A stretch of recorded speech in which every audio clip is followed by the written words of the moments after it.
안녕하세요. 늘 재밌게 보고 있는 60대 구독자입니다. 주방에 있거나 차 마시면서 쉴 때마다 습관처럼 틀어놓고 듣는 채널에 제가 직접 사연을 보내게 될 줄은 꿈에서도 생각하지 못했어요. 옛말에 남편 복이 없으면 자식 복도 없다고들 하잖아요. 저는 반대로 남편 복이 있어서 자식 복도 있었어요. 젊어서부터 근면 성실하게 일해 자수성가한 남편과 서글서글한 성격으로 집안 맞이, 막둥이, 아들, 딸 역할 모두 하는 외동아들, 20대 후반, 요즘 같아선 좀 이른 나이에 꾸린 가정은 저의 모든 것이었어요. 하지만 그 행복도 한순간이었습니다. 남편이 지병으로 먼저 세상을 떠나 세상엔 저와 아들 둘만 남게 되었어요. 그나마 남편은 본인이 먼저 갈 걸 알았는지 남은 가족 편히 살라고 제 앞으로 현금과 부동산, 주식 등 재산을 만들어 놓은 상태였죠. 그 덕에 혼자 몸으로 고생하지 않고 아들 하나 잘 키웠습니다. 일찍 사별에 박복한 팔자라는 생각은 전혀 들지 않을 정도로 안정적인 일상을 이어왔는데 집안 귀신이 사람 잡아간다고 나중에 들어온 식구 하나가 제 속을 완전히 뒤집어 놓을지 어디 상상이나 했겠어요? 제 말년의 액땜은 아들이 결혼할 사람을 데려오면서부터 시작됐습니다. 엄마가 아빠 먼저 보내고 혼자의 몸이라서 그런지 아들은 어려서부터 여자를 잘 만나지 않았어요.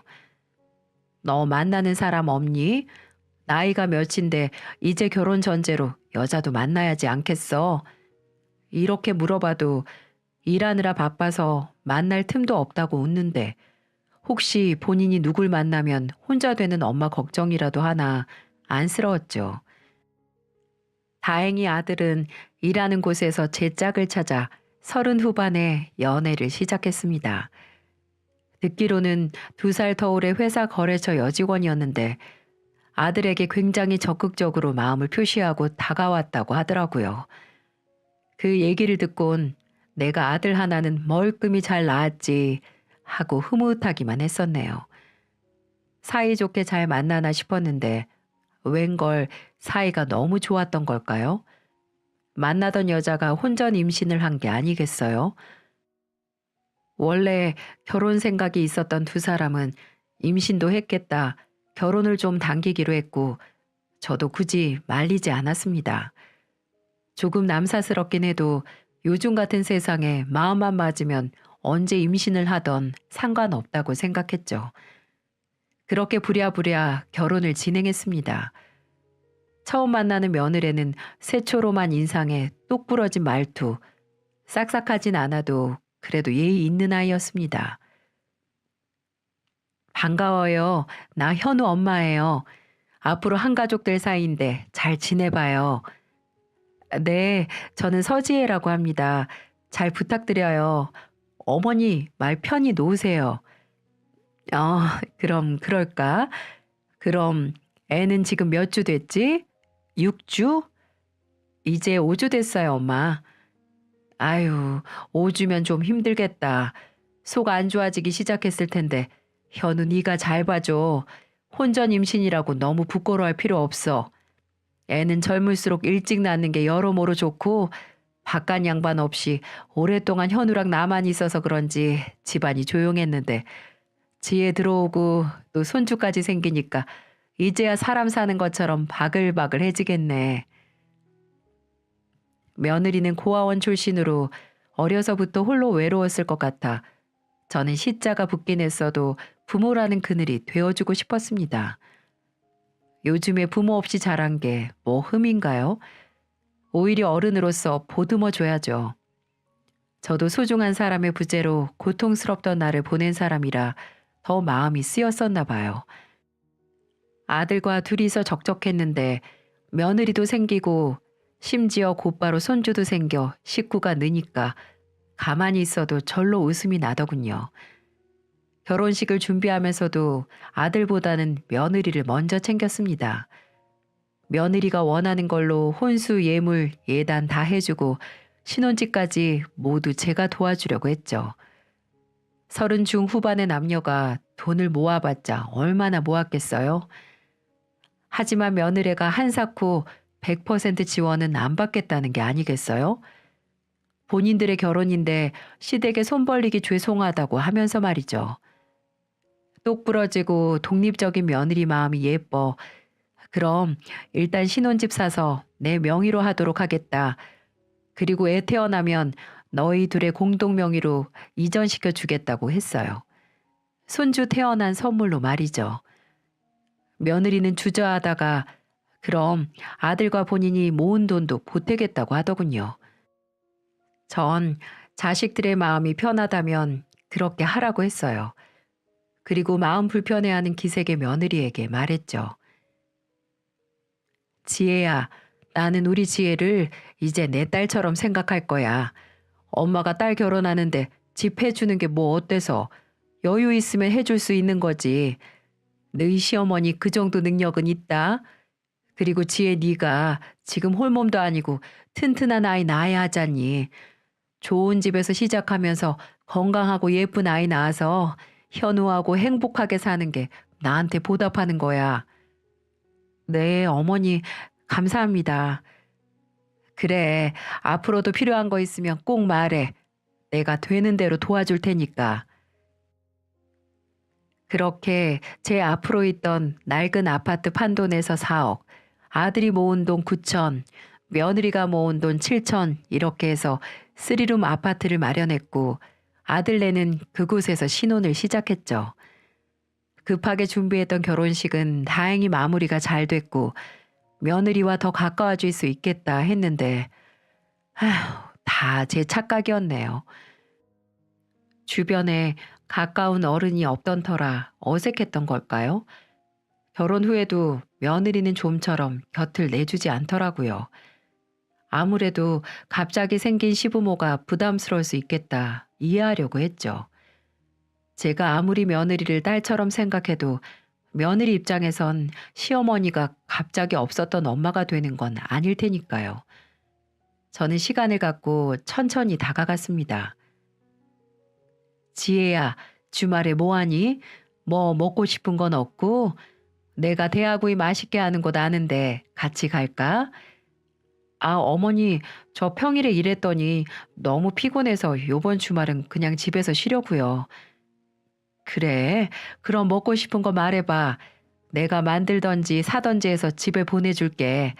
현우랑 같이 먹어. 임신하면 먹는 게 일이야. 그때 먹고 싶은 거 다 먹어야 나중에 후회가 안 된다. 괜찮아요, 어머니. 저희가 알아서 시켜 먹을게요. 어머니 괜히 고생 안 하셔도 돼요. 요즘 웬만해서 다 배달되잖아요. 며느리와의 대화는 항상 이런 식이었어요. 제가 다가가면 며느리는 좋은 말로 밀어냈죠. 임신하고 본인 회사 일도 바쁠 테니 사소한 것도 다 귀찮을 수 있지. 그래, 너무 서운해하지 말자 생각했어요. 며느리는 애를 낳아도 출산 휴가만 받고 바로 일에 복귀하겠다고 강하게 뜻을 밝혔거든요. 꽤 알려진 회사에서 남들보다 빠르게 승진한 며느리는 본인 일에 대한 자부심이 남달라 보였어요. 젊었을 때 한 푼이라도 더 벌고 일하고 싶어 하는 모습이 대단하고 대견스럽기도 했어요. 요즘 같은 취업난에 힘들게 들어가 자리 잡은 직장, 아이 키우면서 포기하긴 너무 아깝겠죠. 저는 출산 전 며느리에게 부담을 주고 싶지 않아 더는 이것저것 먹고 싶은 거 있냐, 몸은 어떠냐 물어보지도 않았어요. 혼자서 척척 자라는 애가 몸 관리도 어련히 알아서 하겠지 싶었어요. 그래서 자주 아들 통해서 제철 과일이나 음식, 맛집이라는 식당 음식 포장해서 배달을 해주거나 아기 용품이나 옷도 원하는 걸로 사고 싶겠지 해서 용돈으로 보냈습니다. 며느리의 몸 상태도 그냥 아들에게 전화해서 물어보았죠. 지혜는 요즘 어떠니? 입덧은 끝났고? 네, 예민한 사람이 다행히 입덧으로 고생은 오래 안 했어요. 입맛 없다고 하긴 했는데 그것도 오래 가진 않았고요. 저번 주에 보내신 양념게장 잘 먹더라고요. 엄마가 보낸 음식은 웬만해서 다 잘 먹어요. 그래, 이제 출산 휴가도 시작했으니까 본격적으로 집에서 몸조리 잘하라고 해라. 너도 일 다닌다고 집안일 손 놓지 말고 웬만하면 네가 다 알아서 하고. 아유, 엄마 걱정 마세요. 엄마 아들 알아서 잘해. 그것보다 엄마 좀 서운하시죠? 며느리 보면 좀 살가운 딸 생길 것 같았는데 이 사람이 이렇게 낯을 가리리라곤 저도 생각도 못했어요. 아유, 서운은 무슨. 내가 서운할 게 뭐 있어. 오히려 홀몸도 아닌 애가 알아서 다 하는 게 대견하지. 결혼 후 아내에게 껌뻑 죽는 우리 아들도 임신하고 시어머니한테 제대로 얼굴도 안 비치는 며느리 때문에 눈치가 보였었나 봅니다. 하지만 뭐 맡겨둔 것처럼 나를 성가시게 하는 것도 아니고 다른 문제로 속을 썩이는 것도 아니고 본인 일 알아서 하겠다는데 제가 무슨 할 말이 있겠어요. 하지만 그렇게 독립적이던 며느리는 아이를 낳고 나자 그 본 모습을 드러내더군요. 며느리가 출산 후 산후조리원에 들어가면서 전 며느리의 보기도 민망한 속내를 서서히 느끼기 시작했습니다. 애 낳고 정신없을 때 찾아가면 더 불편하진 않을까 싶어 저는 며느리가 조리원으로 옮기고 나서야 얼굴을 보러 갔죠.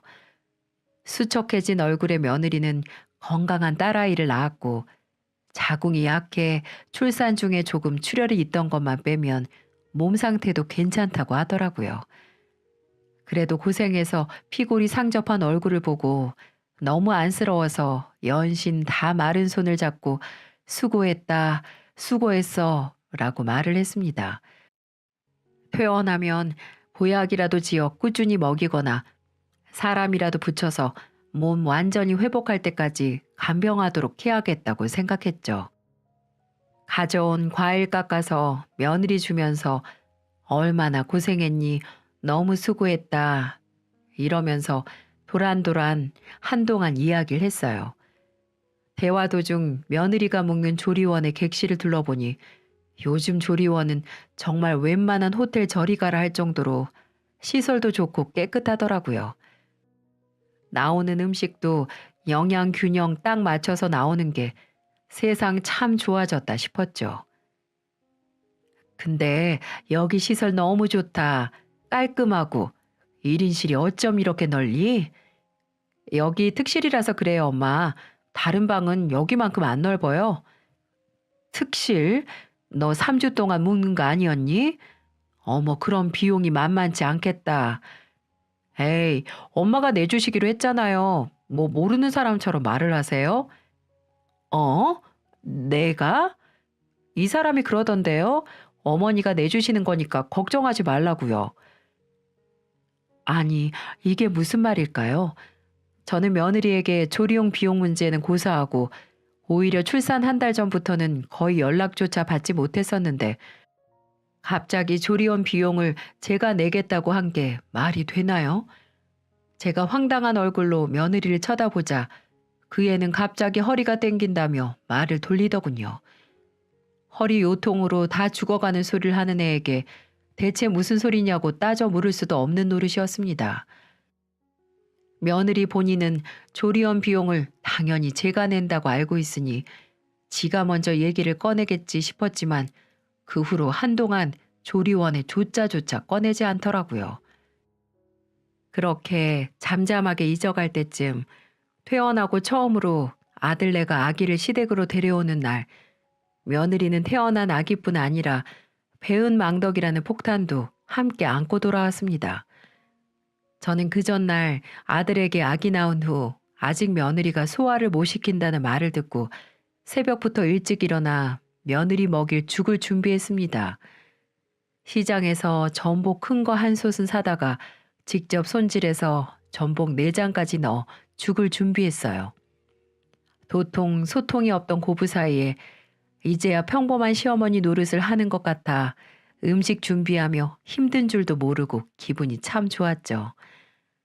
죽과 다른 반찬들이 어느 정도 다 완성됐을 때 아들네가 도착했어요. 집에 온 첫 손주를 보며 저도 이제 할머니가 됐다는 걸 실감했어요. 오목조목 아들 애기였을 때 모습을 쏙 빼닮은 손녀를 보며 너무 기뻤습니다. 제 무릎에 아기를 앉혀놓고 어르고 달래며 만들어준 죽 맛있게 잘 먹는 며느리 보니까 절로 마음이 흐뭇해지더라고요. 그런데 며느리는 전복죽 잘 얻어먹고 저에게 폭탄을 투하했습니다. 어머니, 이것 좀 봐주세요. 이게 뭔데? 응? 임신 출산 비용 청구서? 이게 대체 뭐니? 그렇습니다. 며느리는 지금까지 본인이 임신하고 출산하기까지의 모든 일을 돈으로 환산해서 저에게 내민 게 아니겠어요? 깔끔하게 정리된 항목들이 그야말로 저를 뒷목 잡게 하더군요. 38주 내내 임신한 몸으로 고생한 수고 비용, 출산 중 과다출혈로 죽을 뻔했던 위험수당까지 포함한 수고 비용, 임신 후 출산 휴가 기간 동안 회사 내 경쟁에서 밀려난 위로 비용, 앞으로 어머님 손주 육아비 지원, 베이비시터, 어린이집, 초중고 들어갈 때 필요한 비용, 훗날 대학교 등록금은 별도로 지원, 지금까지 임신 중 썼던 생활비, 음식, 가정부 고용, 기타 생활비, 그리고 조리원 비용. 참 세세하게도 나눠놨더군요. 황당하고 충격적이라서 처음에 뭐라 말을 해야 될지 모르겠더군요. 그런 저에게 며느리는 세상 당당하게 덧붙였습니다. 아, 어머니께서 신혼집 돈 보태주셨던 거 포함된 금액이에요. 4억 중에 절반은 어머님이 아들 지원해 주신 거니까 2억 빼고 저 주시면 돼요. 8억이요. 제가 며느리에게 손주 낳아줬다고 줘야 하는 돈은 총 10억이었습니다. 이게 믿어지시나요? 어찌나 태연스럽게 말하던지 며느리의 말에 오히려 제가 혼란스럽더군요. 저는 눈을 돌려 아들을 쳐다봤습니다. 아들 또한 저처럼 지금 이게 어떻게 된 건지 상황을 파악하는 혼이 빠져나간 표정이었어요. 현우야, 너 이거 알고 있었니? 지금 지혜가 하는 말 혹시 너도 동의한 거야? 아니에요, 엄마. 무슨 소리세요? 난 정말 몰랐어. 나도 지금 처음 들어요. 야, 서지혜, 너 지금 뭐 하는 짓이야? 우리 엄마한테 돈 맡겨놨어? 뭐가 이렇게 당당한데? 왜 나한테 소리를 질러? 난 정당한 내 대가를 요구하는 거야. 요즘 며느리들 다 애 낳고 나면 시댁에서 수고했다고 돈 받는데 나는 왜 못 받아? 야, 그건 그냥 용돈 수준으로 받는 거지. 무슨 10억이야, 10억이. 너 10억이 네 집 개 이름이야? 엄마가 왜 우리 애 낳는데 너한테 억 단위의 돈을 줘야 돼? 모르는 소리 좀 하지 마. 나도 다 계산한 거니까 내가 지금 회사에서 받는 연봉 시간 단위로 계산해서 적용한 거야. 거기에 이번에 임신 안 했으면 연봉도 올랐을 테니까 그것도 합했고. 어머니 아시죠? 저 회사에서 유능하고 돈도 꽤나 잘 벌던 거. 그리고 육아비 지원은 앞으로 물가 오를 것도 예상한 거니까 터무니없는 금액이 아니에요. 아시죠?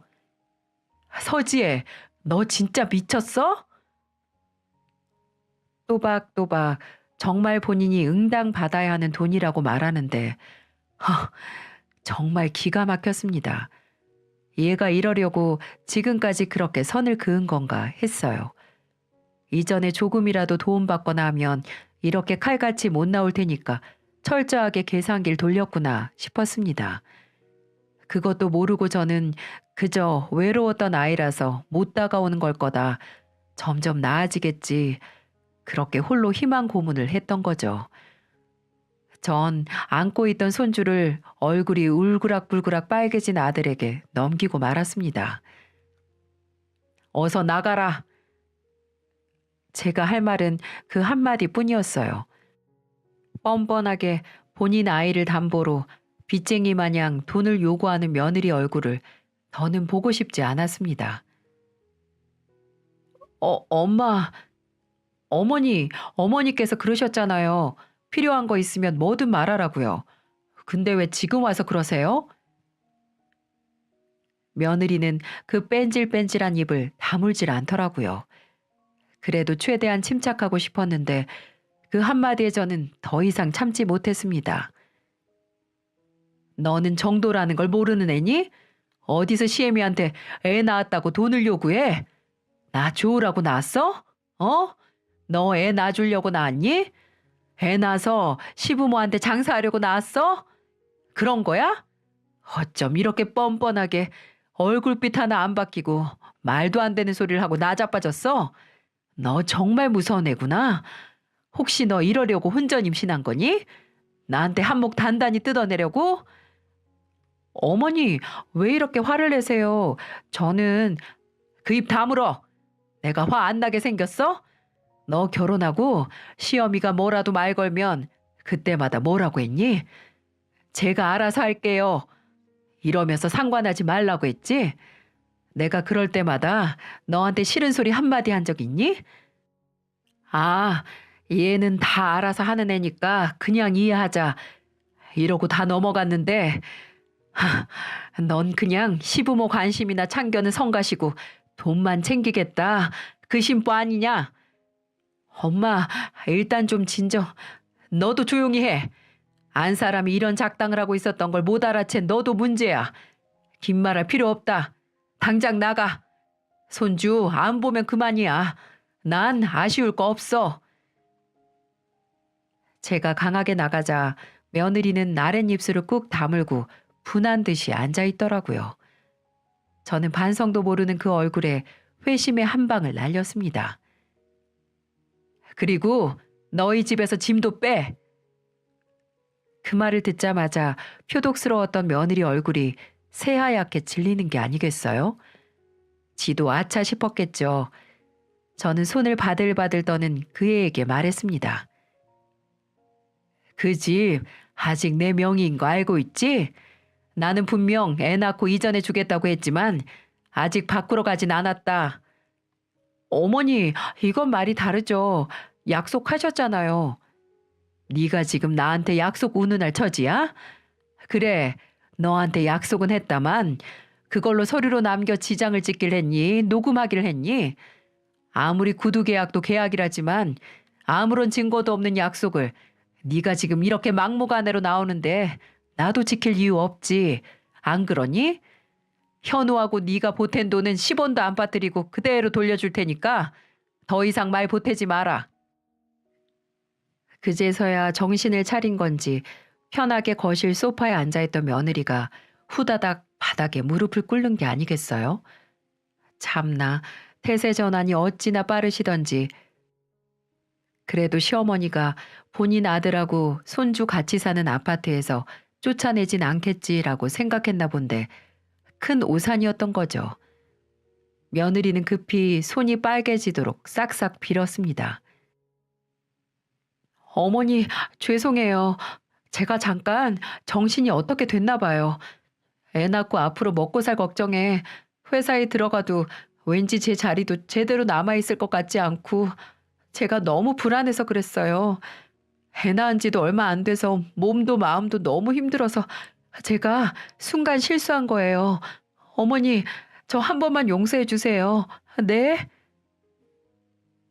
어린 자식 보는 앞에서 손을 싹싹 빌며 울면서 말하는 며느리는 이마까지 아예 거실 바닥에 박아가며 용서를 구하더군요.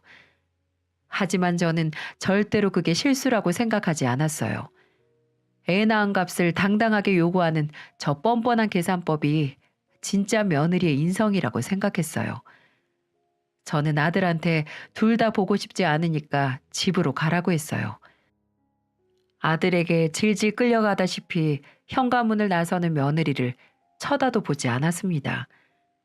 아들네가 가고도 한동안 너무 황당하고 어찌나 기가 차던지 속에서 열불이 나서 혼났네요. 집에 사람이 잘못 들어와도 단단히 잘못 들어왔다고 생각했죠. 한동안 그년 생각은 하고 싶지도 않았는데 그날 이후로 며느리는 눈물의 생쇼를 시작하더군요. 매일 밤 태어난 지 한 달 막 지난 아이를 안고 밤마다 제 집으로 찾아왔습니다. 정말 제정신이 아니라는 생각이 들었어요. 아니, 애미가 용서받으려고 지 자식을 이용하는 모습에 치가 떨렸습니다. 저는 그런 구차한 모습에 현관문을 더 굳세게 닫았어요. 그렇게 열흘을 문전박대하니 아들에게서 전화가 오더군요. 엄마, 그 사람 매일 엄마 집에 찾아가는 거 알죠? 출산휴가도 끝나서 회사 나가는데 매일 퇴근해서 연희 안고 바로 엄마 집으로 가고 있어요. 알게 뭐냐? 오지 말라고 해. 나도 성가셔. 그리고 난 용서는커녕 문 열어줄 생각도 없어. 엄마, 그 사람 진짜 반성 많이 했어요. 아무래도 산후 우울증 때문인 것 같대. 나도 앞으로 이런 일 한 번만 더 생기면 정말 가만 안 있겠다고 일러뒀고, 용서하라는 게 아니라 그래도 문 한 번만 열어서 만나줘요. 어? 그날 그 꼴을 보고도 지 아내 편을 드는 아들에게도 정남이가 뚝 떨어지더라고요. 결혼하더니 정말 머저리가 다 되었구나. 혀를 찼습니다. 하루는 친구들과 모임에서 식사를 하고 가까운 저희 집으로 초대해 차나 한잔 하려고 했습니다. 아직 퇴근 시간 전이니 며느리도 집 앞에 없겠거니 했죠.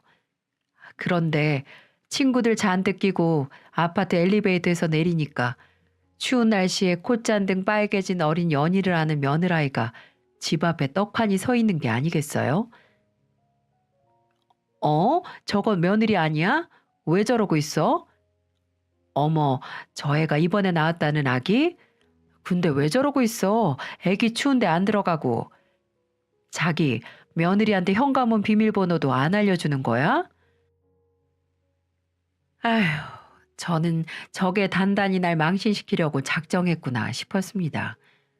일단 친구들에게 며느리가 찾아왔으니 나중에 초대하겠다고 미안하다고 말하며 돌려보냈어요. 그리고 장승처럼 서 있는 며느리에게 말했죠. 네가 지금 나한테 복수하려고 이러는구나.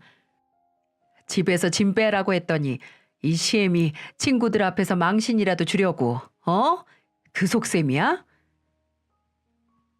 열받아 버럭 소리를 지르자 며느리는 찬바닥에 무릎을 꿇고 서럽게 흐느끼면서 말했습니다. 어머니, 저 다니는 산부인과에서 산후 우울증이래요. 의사도 제가 우울증 때문에 돌발 행동한 거래요. 연희 모유 수유만 끝나면 약물 치료도 할 거고요.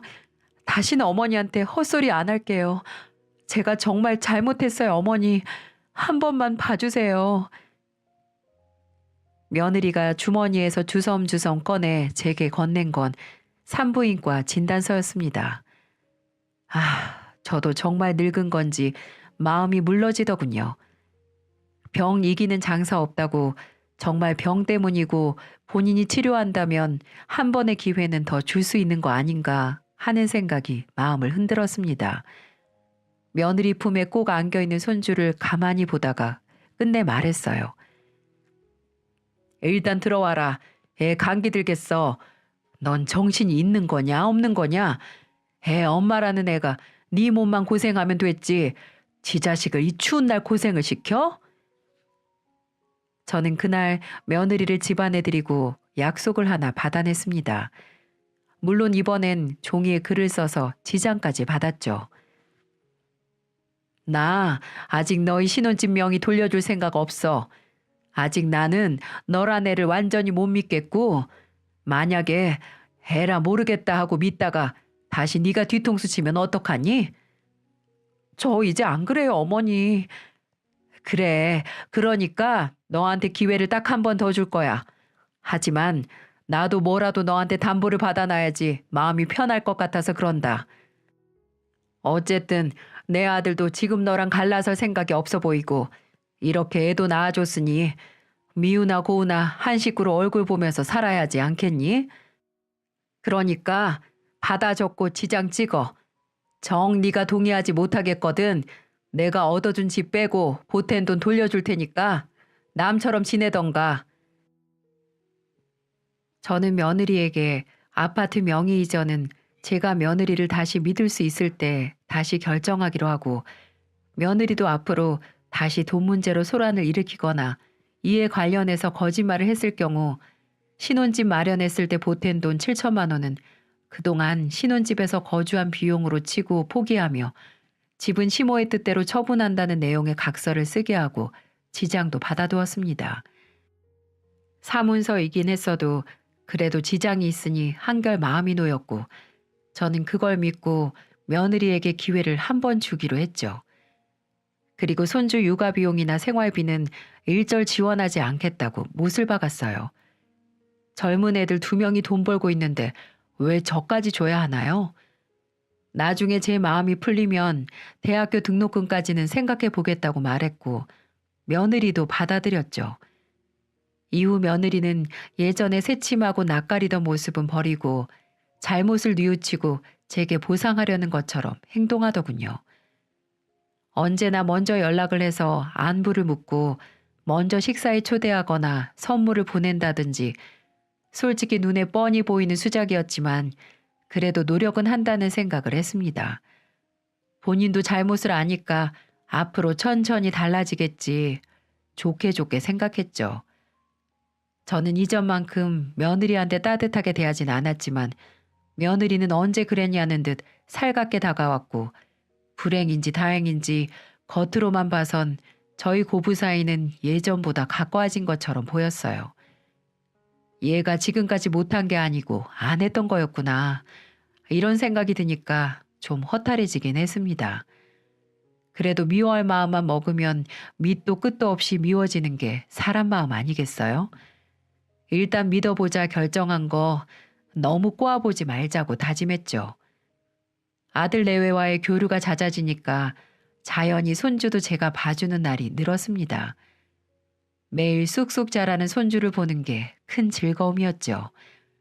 그렇게 시간이 지나고 계절이 따뜻해지는 만큼 저희 집에도 순탄한 봄바람이 부나 싶었습니다.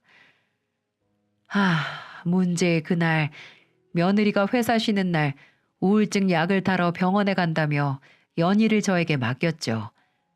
그런데 한동안 얌전히 있던 연희가 집안이 답답한지 칭얼거리지 않겠어요? 햇빛도 좋겠다 유모차에 태워 산책을 나갔죠. 연희에게 꽃도 보여주고 하늘도 보여주고 도로를 꽉 채우는 자동차도 구경시켜주면서 시간 모르고 걸었더니 어느새 며느리가 다니는 산부인과가 보이더라고요. 아무래도 집에서 가까운 곳 병원에 다녀야 편할 거라고 걸어서 15분 정도 거리의 병원을 골랐던 게 기억이 났습니다. 연희야, 우리 엄마 마중 갈까? 나온 김에 며느라이와 함께 집에 들어가면 좋을 것 같아 전화를 거니까 며느리 핸드폰은 꺼져 있더군요. 아무래도 병원이라 꺼놨나 보다 하고 건물로 들어갔어요. 병원에 들어서니 환자 대기실에도 며느리의 모습은 보이지 않았고 저는 유모차를 끌고 접수처로 가서 직원에게 물었습니다. 혹시 서지혜 환자 진료 끝났나요? 우리 며느리인데 아직 있으면 같이 들어가려고. 네? 서지혜 환자요? 그 환자분은 몇 달 전에 아기 낳으시고 병원에 오신 적이 없을 텐데요. 네? 무슨 소리세요? 며느리가 산후우울증으로 여기서 진단도 받고 오늘 약 타러 온다고 했는데요. 서지혜 환자분이 산후우울증이란 얘기 처음 듣는데요. 차트에 남아있는 것도 없고요. 아마 진단을 받았어도 저희 병원은 아닐 거예요. 망치로 쿵 하고 머리를 맞은 기분이었습니다. 며느리가 처음에 보여준 진단서에 분명 이 병원 이름이 찍혀 있던 걸로 기억하는데 또 당했구나 싶었습니다. 이제 끝이다 싶은 저는 곧바로 아들에게 연락을 해 퇴근하면 어디 들리지 말고 바로 너희 신혼집으로 들어오라고 했습니다. 영문을 모르는 아들은 일단 알겠다고 하고 전화를 끊었죠. 어디서 뭘 하는지 아직도 핸드폰이 꺼져 있는 며느리에게는 문자 하나 남기지 않고 저는 집에서 있던 며느리가 준 진단서와 각서를 챙겨 애들 신혼집에 가 있었죠. 저녁 때가 되었고 퇴근한 아들은 허겁지겁 현관으로 들어오더군요. 대체 무슨 일이냐고 애엄마는 어디 갔냐고 묻는 아들에게 저는 진단서를 건네며 물었습니다. 너 연희 애미가 산후우울증이라는 거 거짓말인 거 알고 있었니? 네? 엄마 그게 무슨 소리예요? 여기 진단서도 다 있는데. 내가 아까 병원 갔다가 확인하고 오는 길이야. 연희엠이 산후 우울증은 고사하고 애 낳고 병원 근처도 간 적 없단다. 우울증 진단받은 기록도 없고 이 못된 게 우리 속이려고 어디서 서류라도 위조해 온 게야? 충격을 받은 아들은 한동안 아무 말도 못하더군요. 하기사 그렇게 눈멀어 사랑했던 여자가 입만 열면 속 뒤집는 헛소리에 거짓말이니 충격이 크겠죠. 더 이상 물러날 수 없는 저는 큰 마음을 먹고 아들에게 말했습니다. 며느리의 지장이 찍힌 각서를 건네며 말이죠. 난 이제 걔 절대 안 본다. 어떻게 지 잘못 용서받겠다고 병 걸렸다는 거짓말을 시모 앞에서 입에 침 하나 안 바르고 해. 무섭다 무서워. 여기 쓰여진 대로 집은 내가 알아서 처분할 거고 네가 보낸 9천이랑 걔가 보낸 7천만 원 딱 갈라줄 테니까 걔랑 이혼 안 할 거면 그 돈 받고 너네끼리 알아서 살아. 너 이혼 안 하면 너랑도 끝이야. 얼마나 사람 보는 눈이 없었으면 그런 년을 우리 집안에 끌어들여? 엄마, 사실 저도... 한창 손으로 입을 틀어막고 있던 아들이 조심스럽게 입을 열었습니다. 아들이 하는 소리는 충격 그 자체였죠. 며느리라는 애의 바닥이 어디인지 모르겠더군요. 엄마한테 출산비용 달라고 하고 그 난리친 지 얼마 안 지나서 나한테도 그랬어요. 엄마가 안 주니까 나한테라도 받아야겠다고. 애는 자기가 혼자 10달 품었는데 어떻게 본인 앞으로 떨어지는 게 아무것도 없냐고 하면서요. 자기 앞으로 목돈 5억 만들어주던가 엄마한테 말해서 이 아파트 연희 엄마 단독 명의로 해달라고 하라고. 나도 그때 정말 질릴 대로 질렸는데 일단 연희도 태어나서 좋게 좋게 넘어가려고 했어요. 엄마랑 그 사람 화해하면 어찌됐든 괜찮아질 거라고. 근데 나도 이제 더는 못 살겠어. 엄마, 나 이혼할게요. 아들이 이렇게 마음을 먹자 저도 조금 불편했던 마음이 사라졌습니다. 이제 우리 집에 들어온 그 돈벌레 같은 년을 없앨 일만 남았죠. 자식은 시모한테 맡기고 하루 종일 연락도 안 되던 그녀는 밤 12시가 지나서야 슬금슬금 기어 들어오더군요. 어머니, 죄송해요. 제가 너무 늦었죠. 상담이 좀 늦게 끝나기도 했고 갑자기 회사에서 호출이 들어와서 정신이 없었어요. 조용한 집안 분위기에 뭔가 이상한 걸 알았는지 목소리가 점점 작아지더라고요. 무슨 일 있어요? 어머님도 이 사람 왔으면 집에 가시지. 눈치 보는 그녀에게 들고 있던 진단서를 내던졌어요. 그리고 발치에 떨어진 종이를 보며 마른 침을 삼키는 그녀에게 말했습니다. 너 이거 설명해봐. 내가 오늘 정말 재밌는 얘기 들었다. 너 애 낳고 산부인과 간 적도 없다던데 이건 어디서 얻은 진단서니? 어머니. 어머니라고 부르지도 마. 너 이제 내 며느리 아니야. 현우도 너랑 갈라선다고 하니까 잔말 말고 이 집에서 나가. 네? 여보, 이게 무슨 소리야? 머리를 숙이고 있던 아들은 고개를 들어 며느리에게 말했습니다.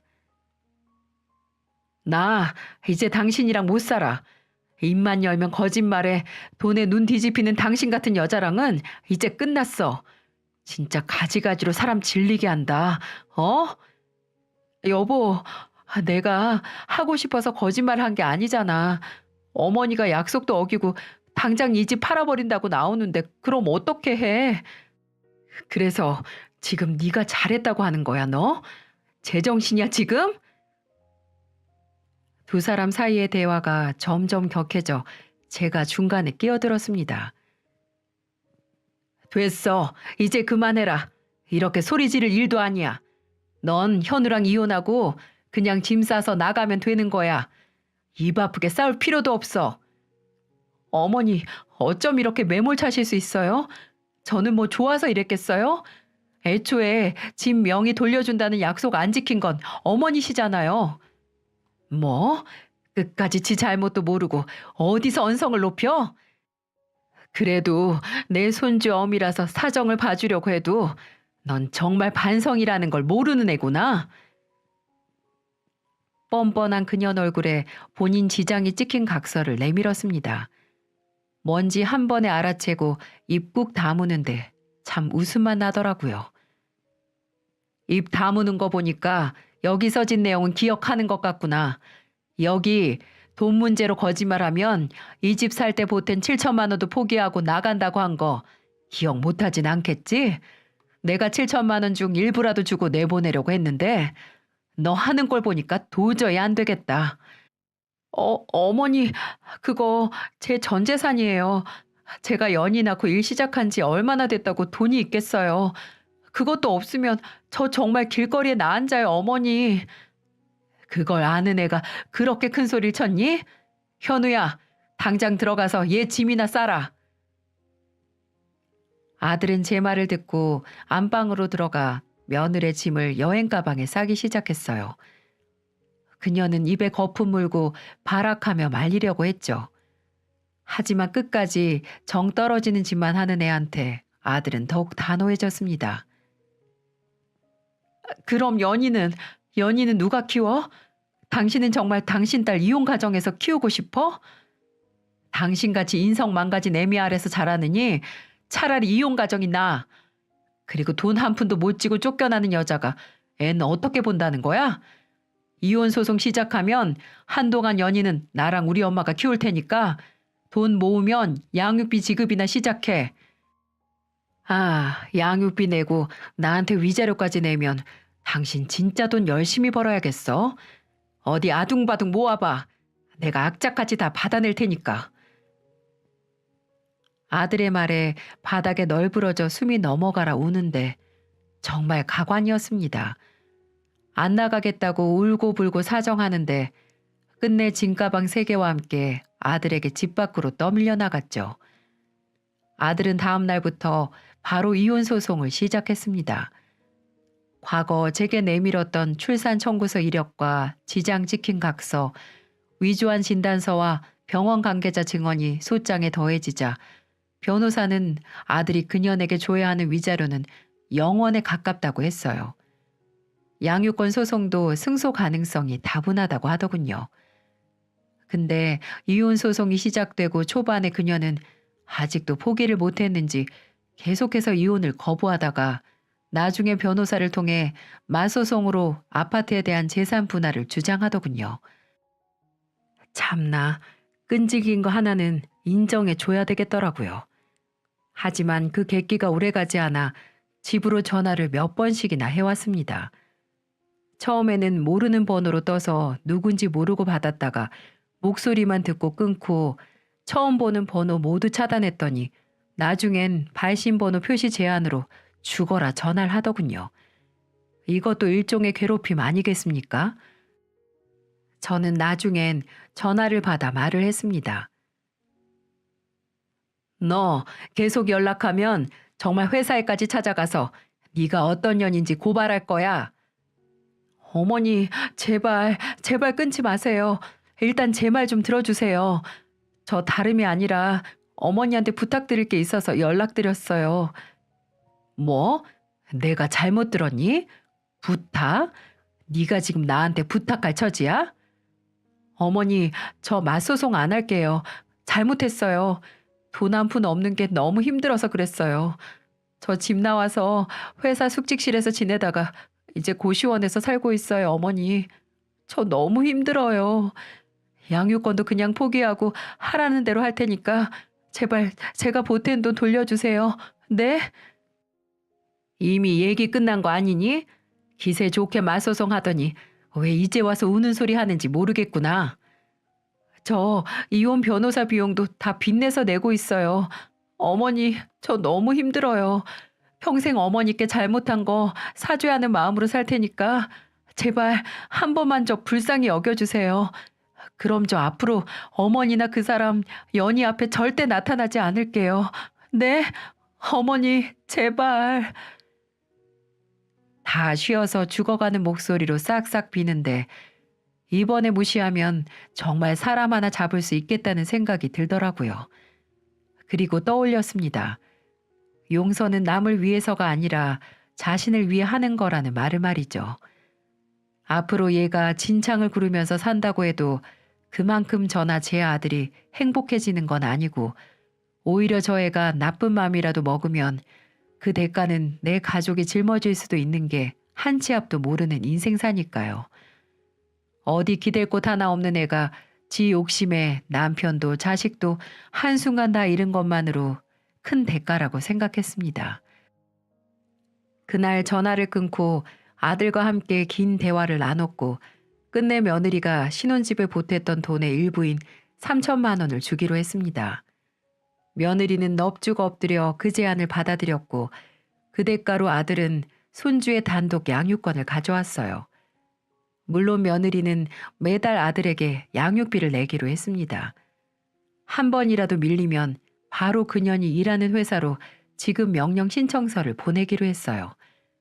이게 제가 아들과 상의한 최선의 배려였습니다. 정말 말년의 대단한 액땜 아닌가요? 사람 하나 잘못 받았다가 세상 별꼴을 다 보고만 만 거죠. 종종 만약에 제가 돈 없고 힘없는 시모였으면 그 돈벌레가 날 사람 취급도 안 했겠다 싶더라고요. 먼저 간 남편이 남겨준 재산이 저를 돈귀신에게서 지켜줬다는 생각이 드네요. 저는 사주에도 없는 황혼 육아를 시작했습니다. 어미도 없는 손주 다른 사람 손에 맡기기 싫어서 아들에게 너 일하는 동안은 내가 보겠다고 선언했어요. 요즘 매일매일 자라는 손주 재롱 보는 낙으로 산답니다. 글쎄 이제 막 돌이 지난 손주가 처음 한 말이 바로 한미 이 말입니다. 이 맛에 애 보느라 힘든 걸 다 잊는다니까요. 앞으로 이 아이가 자라서 대학에 가고 취직도 해서 결혼까지 하는 거 보려면 앞으로 저 건강관리에 신경 좀 써야겠어요. 그 생각만으로 뭔가 인생을 다시 시작하는 것 같기도 하고 젊어지는 것 같기도 해서 기분이 오묘하네요. 아들은 이혼 과정에서 충격을 받기도 했지만 하나밖에 없는 딸 뭐든 하고 싶은 거 하면서 살게 하고 싶다며 얼른 정신을 차렸습니다. 자신을 몰아붙여 열심히 살려고 하는 모습이 안쓰럽기도 하지만 아들도 그 과정에서 더 어른이 된 것 같아요. 그러고 보니 법정 스님의 말씀 중에 이런 말이 생각나네요. 인연으로 피해를 보는 건 진실 없는 사람에게 진실을 쏟아부은 대가를 받는 벌이다. 저는 진실이 없는 사람에게 제 진실한 호의를 모두 주었다가 이 나이에 혹독한 인생 수업을 하게 된 거죠. 역시 배움에는 나이가 없는 것 같습니다. 조금 있으면 이른을 바라보는 할머니도 며느리 한 번 잘못 만났다가 커다란 깨달음을 얻었으니까 말입니다. 제 이야기를 들어주신 여러분도 간혹 만나는 인생의 풍파에서도 좌절하지 마시고 배움을 얻어 한 발자국씩 더 성장하시길 바랍니다. 함께 해주셔서 감사합니다.